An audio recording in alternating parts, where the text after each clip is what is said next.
안녕하세요. 닥터인입니다. 최근 배우 구보님 씨가 비인두암 투병 끝에 별세하면서 비인두암은 어떤 건지 관심이 모아지고 있는데요. 이전에 배우 김우빈 씨도 이 비인두암 판정을 받으면서 많은 분들이 한 번쯤 들어보셨을 것 같습니다. 오늘은 비인두암이 뭔지 또 증상은 어떻고 치료 방법은 어떤지 이야기 한번 해보려고 합니다. 도움 말씀에 용인 강남병원 이비인후과의 조민호 선생님 함께해 주셨습니다. 안녕하세요. 네, 안녕하세요. 네, 비인두가 우리 몸에 먼저 어떤 부분인지 궁금한데요.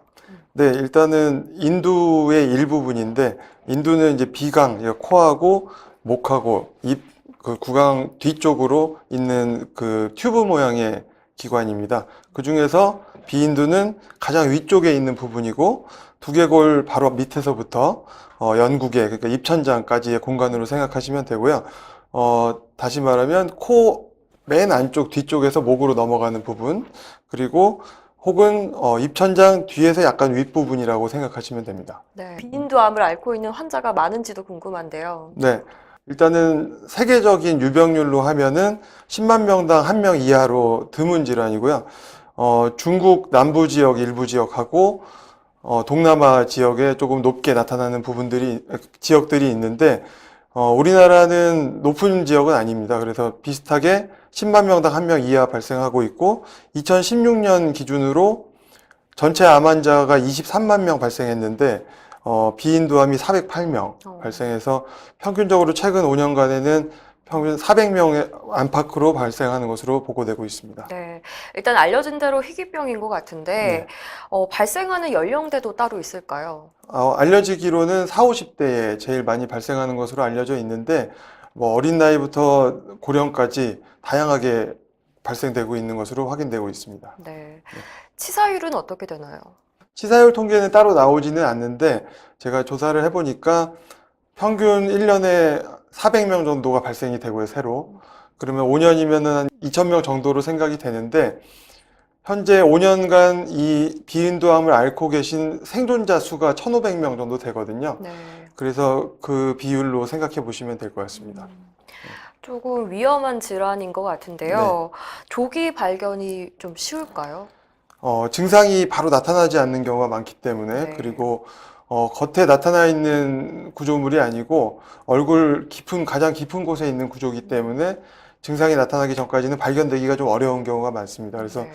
조기 진단이 좀 어려운 질환 중에 하나라고 보고 있습니다. 네, 40살 정도의 이제 연령대에서 많이 발생한다고 하셨는데요. 이 비인두암이 생기는 구체적인 이유가 어떤 게 있을까요? 다른 암에 비해서는 술, 담배 등의 원인은 좀 연관성이 적다라고 보여지고, 그것보다는 바이러스 질환하고 연관이 있다고 알려져 있는데, 특히 앱스타인 바 바이러스라고 줄여서 EB 바이러스라고 부르는데요.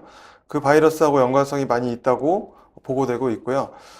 특히 많이 발생되는 그 중국 남부의 특정 지역에서 유전자적 변화가 있는 분들이, 유전자적 소인을 가진 분들이 있고, 거기서 좀 많이 사용했던 약제들, 파두유라든지 동유라는 그 물질이 그 EB 바이러스의 활성화를 촉진한다고 알려져 있습니다. 그래서 그것이 합쳐지면서 그 지역의 그 유병률을 높였다고 알려져 있는데, EB 바이러스 감염뿐만이 아니고 주변 환경하고도 연관이 좀 있다고 알려져 있고요.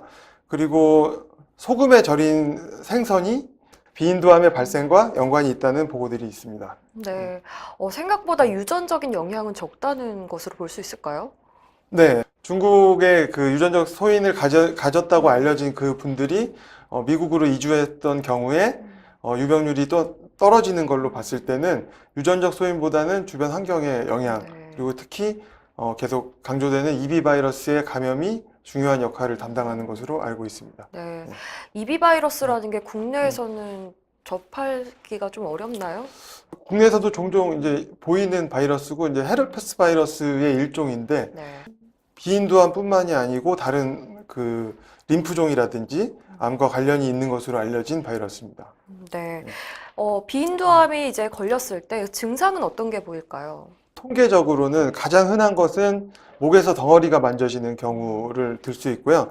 특히 목에서 좀 윗부분에 덩어리가 만져지는 경우가 가장 흔한 것으로 보고되고 있고요. 그 다음에는 귀가 멍멍한 증상. 네. 그 비인두 부위가 귀랑 연결되는 부위에 있기 때문에 종괴가 생기면 귀와 코와 연결해주는 관을 막는 현상 때문에 귀가 멍멍한 증상이 나타날 수 있고, 때로는 장액성 중이염이라고 귀에 물이 차는 중이염이 자주 반복되는 현상을 통해서도 알 수 있고, 마지막으로는 코피나 코가래가 넘어가는 걸 통해서 또 짐작해 볼 수 있습니다.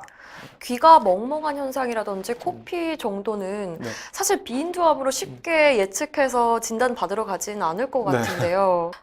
특히 이런 증상을 느꼈을 땐 꼭 가봐야 한다, 이런 게 있을까요? 귀가 멍멍해서 병원에 가서 확인을 했더니 장액성 중이염 혹은 삼출성 중이염이라고, 귀에 물이 차는 중이염이라고 들었을 경우에, 네.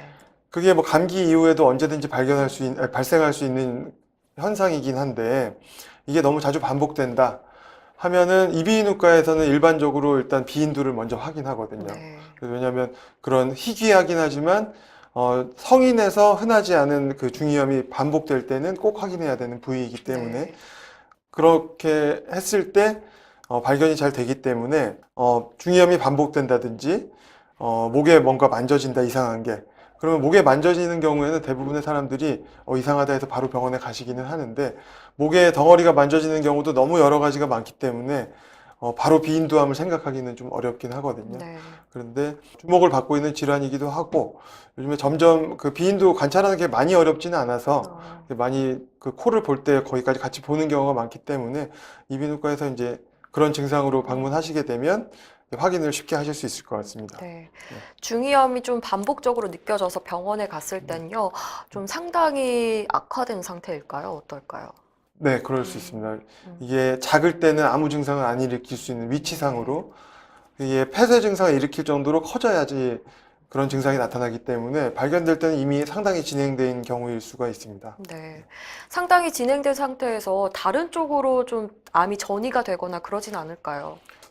전이가 좀 높은 편으로 알려져 있고요. 평균적으로 20% 정도 원격 전이가 일어나는 것으로 알려져 있고요.